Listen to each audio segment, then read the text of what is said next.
So may you tell what was your main complaint once you came here and after the first session that you had it?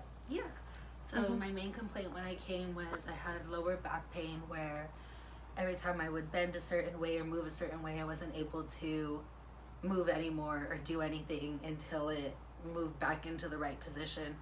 So I was having a lot of pain in my lower left back.